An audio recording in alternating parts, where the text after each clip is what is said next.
Continuando com nossas considerações sobre lucro real, regras e advertências, despesas dedutíveis e indedutíveis. Agora nós falaremos sobre royalties e assistência técnica. Então, no artigo 71 da Lei 4.506 e no artigo 352 do Regulamento do Imposto de Renda, nós temos definido a dedutibilidade ou não dessa modalidade de despesa, tá? Então, aí nós temos que ver a definição, né, o conceito e a despesa do royalty. Quer dizer, o royalty é quando eu uso o direito de uma marca ou de um bem ou coisa parecida, né? Então, ali está o conceito. O aluguel é utilizado como retribuição pelo uso temporário de um bem material, enquanto o royalty significa a retribuição pelo uso de um bem material, né? De uma marca ou coisa do tipo. São dedutíveis os royalties, as despesas com royalties, se a patente, né, o registro da marca, por exemplo, de acordo com a Lei 9.279 de 1996, estiver em pleno vigor. Nós sabemos que tem um período aí, né, de anos, eu acho que, se não me falha a memória, é 10 anos, né, que isso está em vigor quando você registra a marca. Então, esse registro ele precisa estar em vigor, está correto, para que essas despesas com royalties, a utilização dessa marca, desse ativo, possa ser dedutível do imposto de renda e da contribuição social, tá certo? Muito bem. Quando não são dedutíveis os royalties, quando as importâncias pagas a terceiros para adquirir direitos de uso de um bem ou direito e os pagamentos para extensão ou modificação do contrato que constituirão aplicação de capital amortizável durante o prazo do contrato, obedecendo os limites da lei. Isso aí mais no caso de quando a gente adquire, né? Normalmente vai ser um ativo intangível, ele vai ser amortizado, no caso de aquisição de marcas, né? Então, nesse caso não é dedutível, só a amortização que sim, né? Por conta da ativação do bem adquirido. Se esse royalty for pago a sócio, às pessoas físicas ou jurídicas, dirigente de empresa, ou parentes ligado à gestão de quem está pagando por esse royalty. Aliás, aqui cabe uma observação, né, que as normas internacionais, as novas normas, elas são extremamente transparentes quanto a esse processo. Ou seja, quando a pessoa ligada e interessada na gestão da empresa, fica vedado a dedutibilidade de pagamentos efetuados a essa pessoa. No caso do royalty, é a mesma coisa. Então, se o diretor da empresa ele tem um filho que a empresa a empresa que ele é diretor ou que ele é dono paga royalties para uma outra marca que é pertencente a um filho ou a um parente próximo, coisa assim, até o 3º grau, né? Então, esses valores são considerados indedutíveis. Na linha C, nós temos lá os royalties pagos pelo uso de patentes de invenção, processos e formas de fabricação, ou pelo uso de marca da indústria e comércio, quando pago por filial no Brasil a empresa com sede no exterior em benefício de sua matriz, ou seja, empresas de grupo econômico, né? Não importa se seja aqui ou fora do país, ou se tem controle direto ou indiretamente, pessoas ligadas que controlam os capitais dessas empresas. Então, nesses casos, as despesas com royalties não são dedutíveis.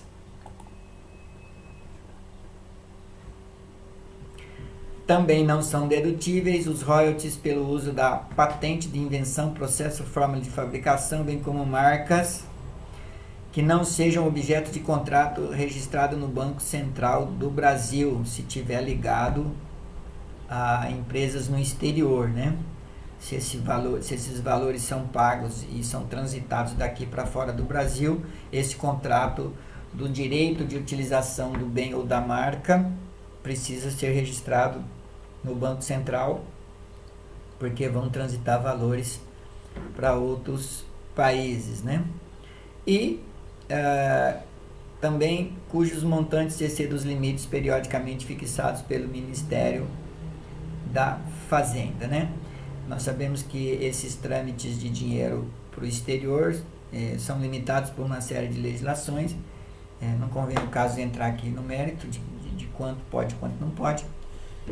O fato é que, se exceder os limites previstos, caso você tenha uma situação como essa, é preciso observar a legislação de trâmite de valores com o exterior para não incorrer em erro no limite de trânsito desses números, tá?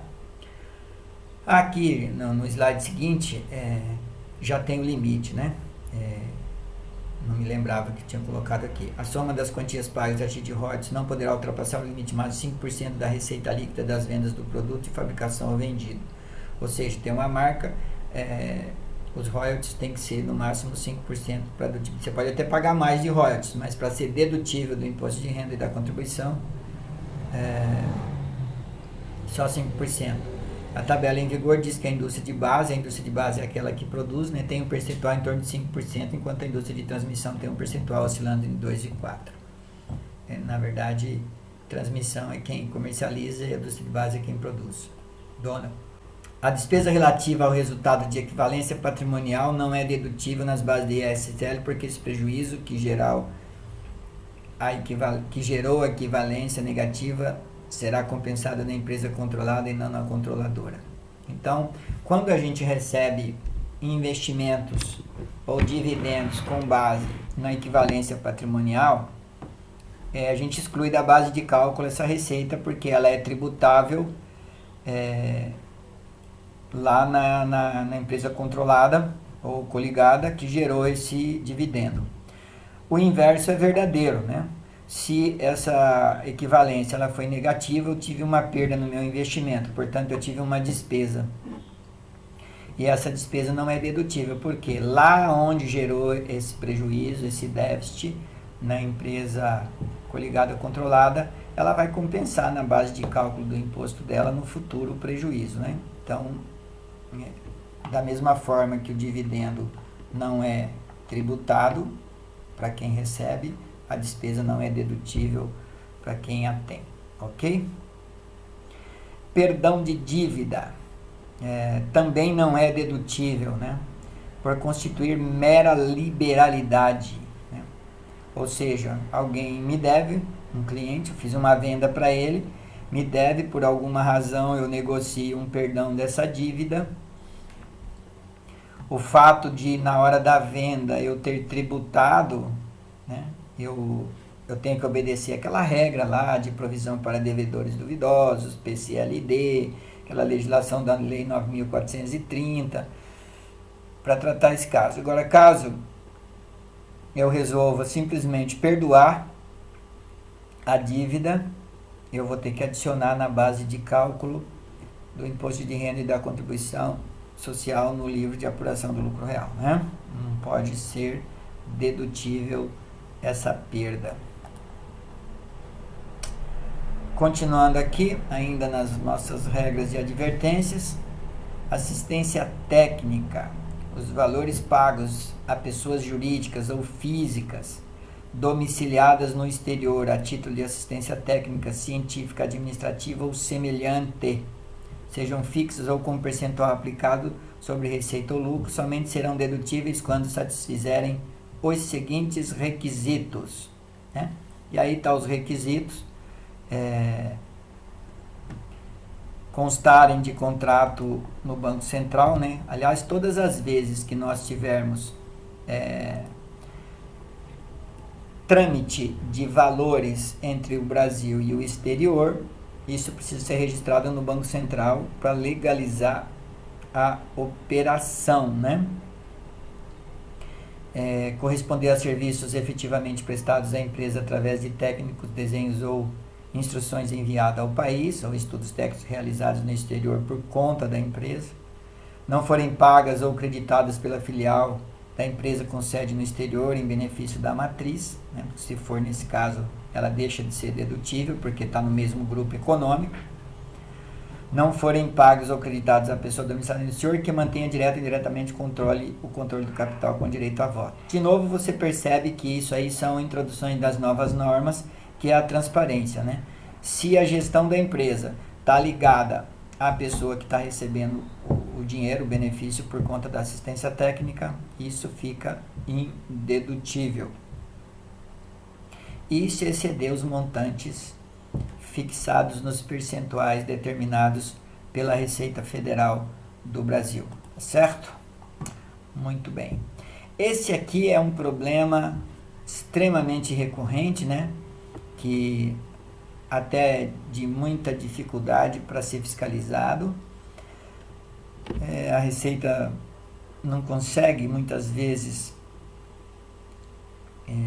detectar esse problema, porque realmente ele é difícil de fiscalizar, mas é vedado. Se isso ficar evidente, obviamente que vai ser glosado na base de cálculo, né? Que é a alimentação de acionistas, administradores e sócios, né?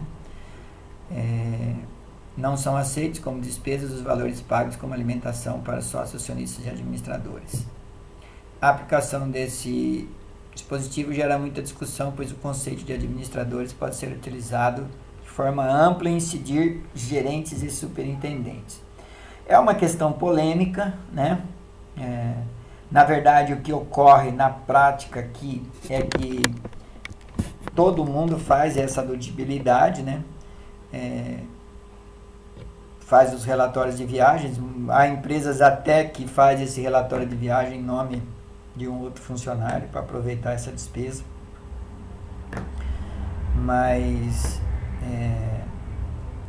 não pode, né?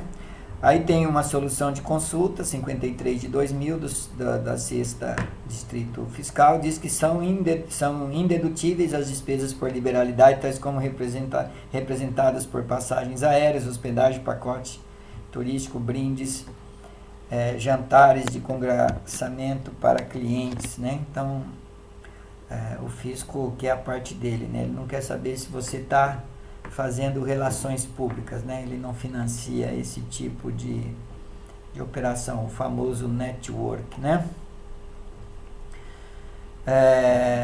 Até 1996 tinha limitação fiscal tanto em relação aos honorários de administradores quanto à gratificação de empregados. A partir de 97 não existe mais a limitação para a dedução fiscal dessas despesas.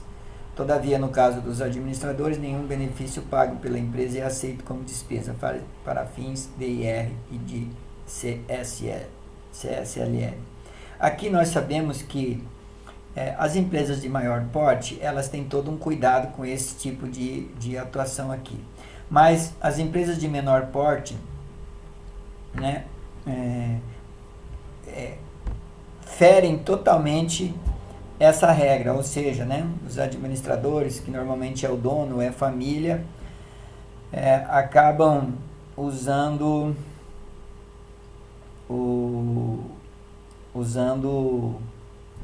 o caixa da empresa como caixa pessoal, né, ferindo gravemente o princípio da entidade, né, que existe na contabilidade, né. Nós conhecemos isso, mas aqui no treinamento nós temos que enfatizar que isso é proibido.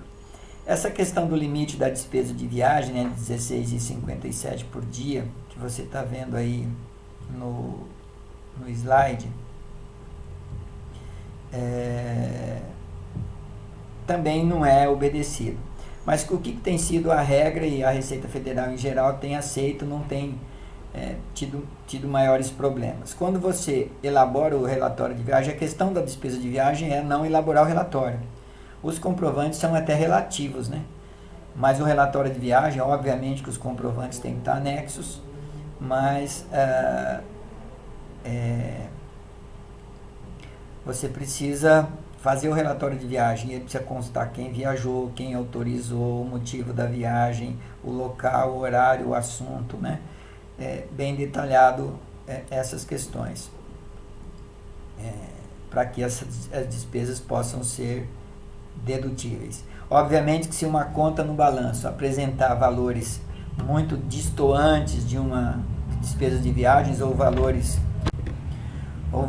que não sejam justificáveis, isso vai chamar atenção. Então é preciso tomar muito cuidado. Quem não quiser correr risco, vai lá no LALUR e adiciona na base de cálculo do lucro real e do imposto de renda, né?